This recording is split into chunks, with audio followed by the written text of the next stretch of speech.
But anyways, my name is Sam Goldstein. I'm a fourth-year PhD student at Columbia. Today I'll be talking about new probes of astrophysics in the dark sector with CMB-LSS. You may notice I'm in the FRB session. That is because the conference organizers also noticed the FRB in my talk. But this is a Linus joke, by the way, so this is not me. I'm not funny. Anyways, I'm going to skip this slide. We know CMB-LSS is interesting, and we know data are good. So I think one thing that is sort of a central element of my slide is to say, okay, we have lots of multi-frequency CMB observations. How do we combine these to observe something cool that's not just a single frequency map? And so if we imagine these different maps as containing various components, your signal of interest, broadly speaking, your foregrounds and noise, we can exploit the fact that various components of the map can have distinct and hopefully, in certain cases, known frequency dependence. So for example, we know the CMB follows a black body spectrum, and so you can try and combine maps to follow that spectrum, or you can try and combine other ones. And so the main way this works, in our case, we'll always deal with linear methods because these are relatively straightforward, is you can do this so-called ILC solution, where you form a linear combination of your input multi-frequency maps, and then you essentially want to do something optimal, so you minimize the variance in some basis, and then you preserve the signal, so your maps project onto the SED of interest.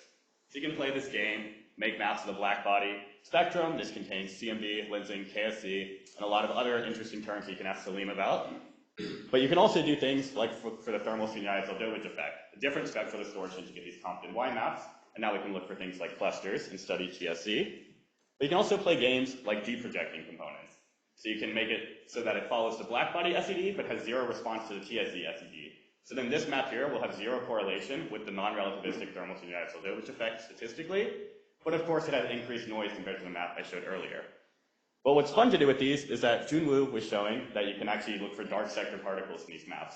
So things like photons, dark photons, and axions introduce non-thermal spectral distortions in the CMB, such that you can use these component separation pipelines.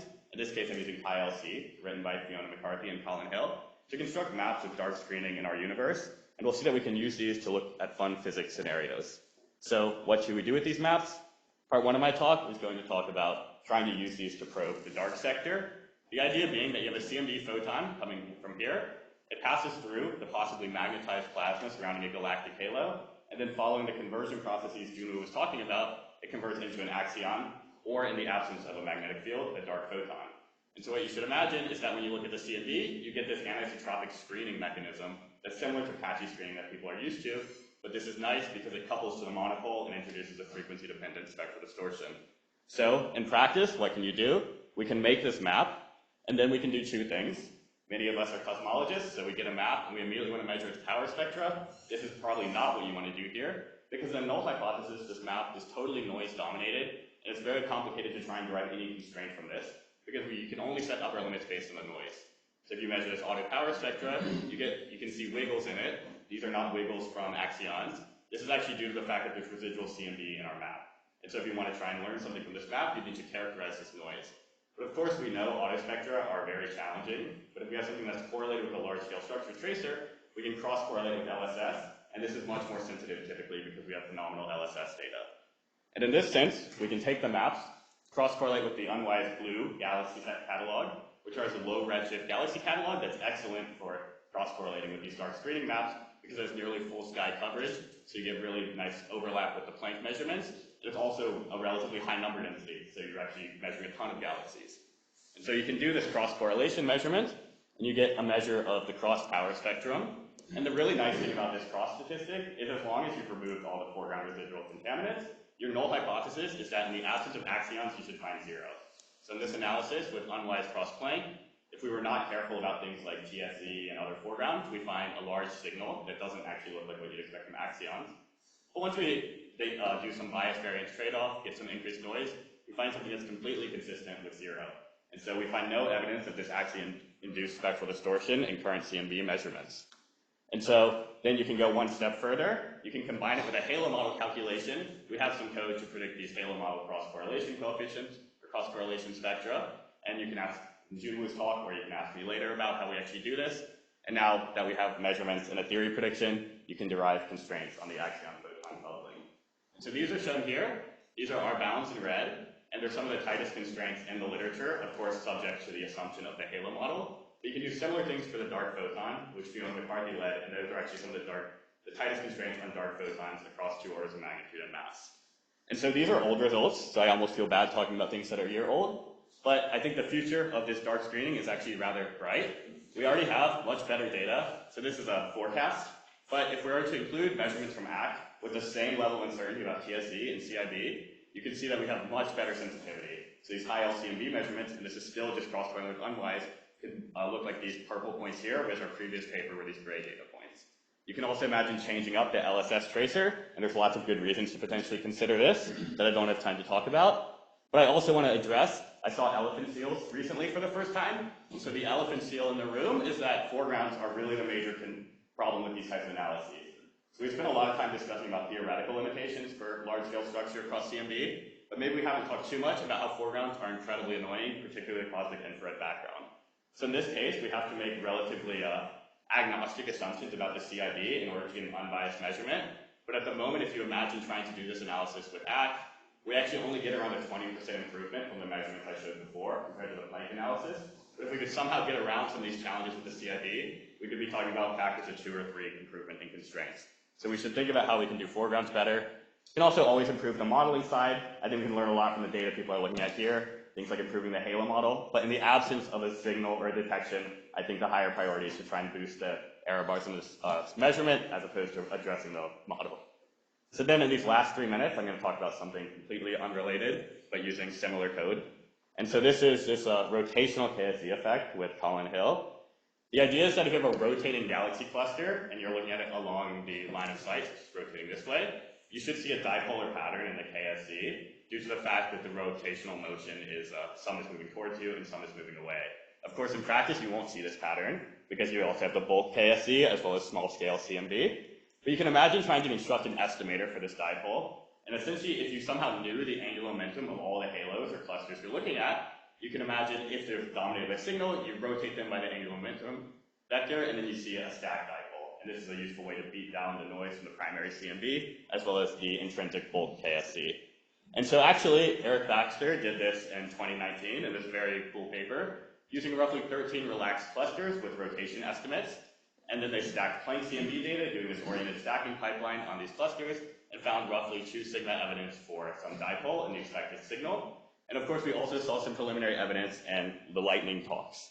And so in this case, I had a movie here, but since I had to export the PDF, I won't talk about it much.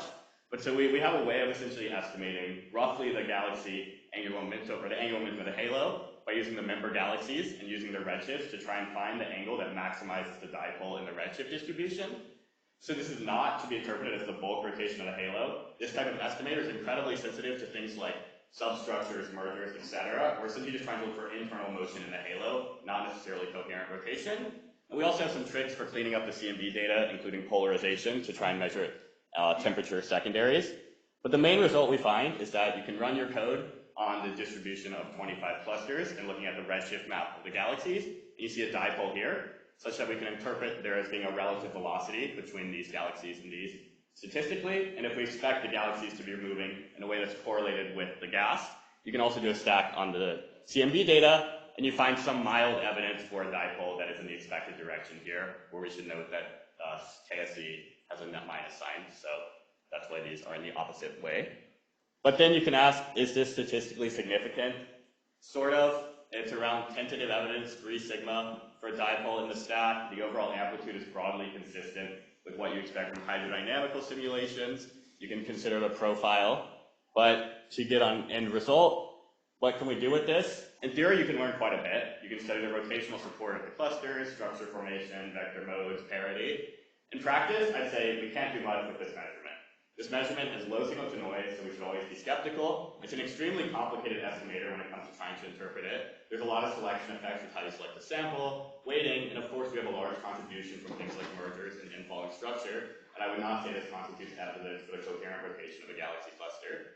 But the opportunities in the future are extremely exciting. And so I'll conclude with, I'm probably out of time, and I in fact am because I couldn't get my computer set up. But I want to say that CMB-LSS has a lot more to offer than lensing and strong feedback, although of course lensing and strong feedback are extremely exciting too.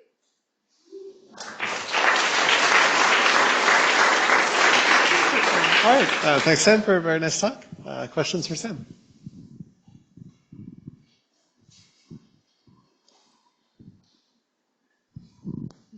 I'm impressed that anyone can predict how a cluster of galaxies is going to be rotating. And can you describe a little more about that? And are there ways to make that better in the future? Yes, so I think there's a couple things. I think in this case, we're estimating the rotation from the member galaxies, which you can tell in simulations are somewhat correlated with it. But you should really try and select a very relaxed cluster sample if you want to do this.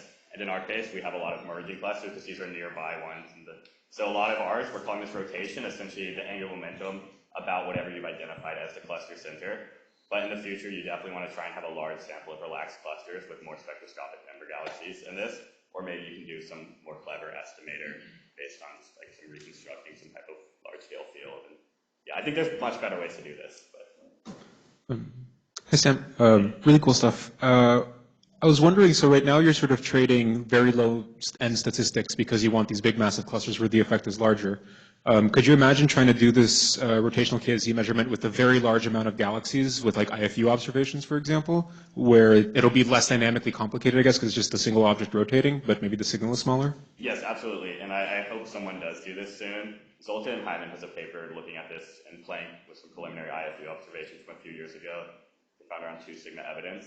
And I think, yes, if you really want to go for the signal, we need to get rid of some of these issues with per object, right, with 25 objects here. Right. So you need to look at a much larger sample, but then it's harder to get rotation estimates. Do you have a sense of how many galaxies with IFU observations you would need?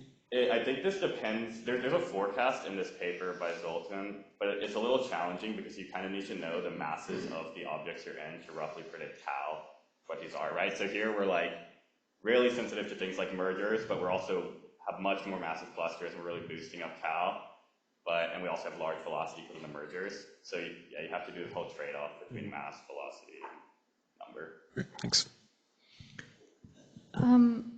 I might ask something a bit provocative. So most of your signal is actually coming from objects that are going through mergings.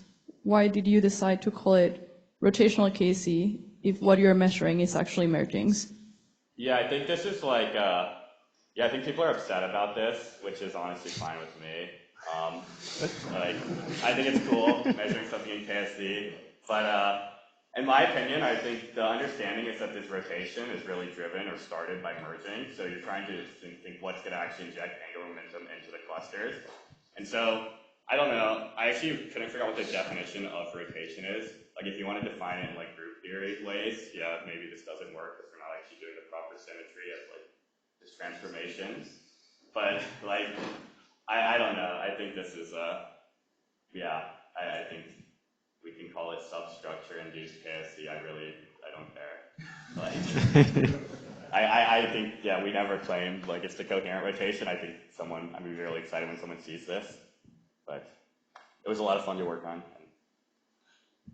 I thought the E-mode nulling was a really cool part of this project. How much signal, I have a 2-part question. How much signal to noise do you lose if you don't do that? And is it helpful in other arenas? Like if we went back to the first part of your talk, would that help us? Yes, so maybe I should say what this E-mode nulling is, just so people are aware. I think this is the most fun part of the paper. It's that if you think about you have this black body map, this contains CMB and KSZ, and the dominant source of noise is from primary CMB, so you can reduce it by just using the fact that the E-modes you measure are measuring the same realization up to the cross-correlation coefficient. So you get roughly a 10 to 20% reduction in noise on large scales. With ACT, you can actually make the same plot over the ACT footprint, and it's close to quantum variance limit on that scales where we have the measurements. So you can do much better with new data. I think the challenge is that when we're thinking about KSZ, we're typically thinking about small scales, right? So we're thinking like above L1000, above L2000, and in this regime, we don't gain anything. But on large scales, you can actually do pretty good, right? Like a free 20% with 1 line of Python code is nice. But we're really only to measure nearby clusters in those large scales, right? So it's useful for these low redshift massive clusters. But other than that, maybe for ISW, but for a lot of the KSZ stuff, people are doing the stacking above L2000, we don't get anything. In our case, it's like the difference between 3 and 3.3, 3.46. Thanks. It's me? Yeah, I feel like you should care a tiny bit to call it rotational or not, because I think in the paper you say like 1500 kilometers per second as a rotational velocity is like a... No, okay, yes. So like that's maybe confusing people, or some people will come up with theories of like, predicting. Okay, yes, okay. I think this is a good point. So I think I should probably stress this more. We should not interpret the velocity that's called the rotational velocity as actually being the rotational velocity of the cluster. This was to say, like, it's an arbitrary normalization that we set to try and match the amplitude prediction from hydro simulations. But I think this is a footnote in the paper, and so this should probably be added as more. Yeah, we do not claim that these clusters are rotating coherently at 1,500 kilometers per second. So. I want to make a comment on that. So when Santa Cruz and I first proposed this rotational KSA effect, we actually were thinking about the whole rotation of the cluster. But that effect is much smaller, so of course you cannot detect it in individual cluster with the current result data. So what you do is that you try to superimpose the different clusters where you can kind of predict what is the rotation. So in that case, of course, this is not really what we originally think about the rotation. Originally, we would think about kind of more like the large-scale distortion, which leads the kind of rotation, but that's a smaller effect. Yeah. But I think it was also found that even if you imagine like the more coherent rotations of these simulations, that the effect is still larger than in these papers, even if you imagine it is a coherent rotation of the cluster. So I do think someone can detect the coherent rotation with current data. I think this is, I don't think we can with this what we did here, but I think if someone has DESI, where you can look at higher redshift clusters, beat down the noise from the primary CMB, and have more objects, I do think that the coherent rotation is going to be hard, but I think we actually have the data to do it. Well, but if you suppose you have a very sensitive, theoretically very sensitive observation, you can individually detect the kind of the dipole for individual clusters. Then somehow you could infer the angular momentum of the whole cluster. Yeah, that would be very cool, but I think that's very. Yeah, so that's why we originally thought it's called rotation. But of course, in your detection, you in fact use the more easier detect samples. Yeah. All right. In the interest of time, maybe we should save more discussion for lunch. Let's thank all the speakers again, and let me.